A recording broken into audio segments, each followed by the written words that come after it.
BJP star campaigner గా Tamilisai list లో మోదీ, అమిత్ షా, నడ్డా సహా అగ్రనేతలు, సినీ తారలు ఖుష్బూ, రాధిక, జీవిత కూడా 40 మంది పేర్లు ఎన్నికల కమిషన్ కు అందజేత లోక్సభ ఎన్నికల్లో తెలంగాణ స్టార్ క్యాంపెయినర్ గా మాజీ గవర్నర్ తమిళసైని బీజేపీ హైకమాండ్ నియమించింది. రాష్ట్రంలోని 17 లోక్సభ స్థానాల్లో పాటు కంటోన్మెంట్ అసెంబ్లీ స్థానానికి జరిగే ఎన్నికలకు 40 మందితో కూడిన స్టార్ క్యాంపెయినర్ల లిస్టును ఖరారు చేసింది. ఈ లిస్టును ఆ పార్టీ నేతలు ఎన్నికల కమిషన్ కు అందించారు. బీజేపీ స్టార్ కమిడియన్లు అనే బదులు బీజేపీ స్టార్ కమిడియన్లు అని రాయరు.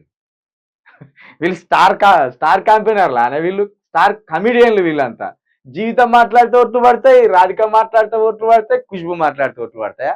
ఇక అంతకంటే జోకు మా తమిళసాయి గారు. తమిళసాయి గారికి చూసి మా తెలంగాణ ప్రజలు ఓట్లు వేయాలా? ఇన్నాళ్ళు గవర్నర్ గా ఉండే అసలు గవర్నర్ పదవికున్న పరువు తీసిందే ఈమె. గవర్నర్ గా ఉన్నోళ్ళు మళ్ళా కండువ కప్పుకొని వచ్చి ఏదన్నా పార్టీలో చేరి ప్రచారం చేస్తారా? అంతకంటే సిగ్గు తక్కువ వ్యవహారం ఏమన్నా ఉన్నదా? గవర్నర్ అంటే రాష్ట్రానికి ప్రథమ పౌరురాలు. ఇక దాని తర్వాత ఇక లేదుగా అంటే మళ్ళా తల వంచుకొని వచ్చి మళ్ళీ కింద వచ్చి కూర్చున్నది. కుర్చీ మీద కూర్చోబెడితే మళ్ళా కింద కూర్చున్నది నేల మీద.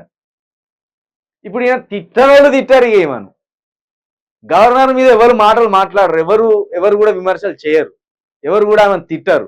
కానీ ఆమె తిట్టించుకోవాలని సోకున్నది ఆమెకు మాటలు పడాలనే సంబరం ఉన్నట్టున్నది. స్టార్ క్యాంపెయినర్గా వస్తాంది.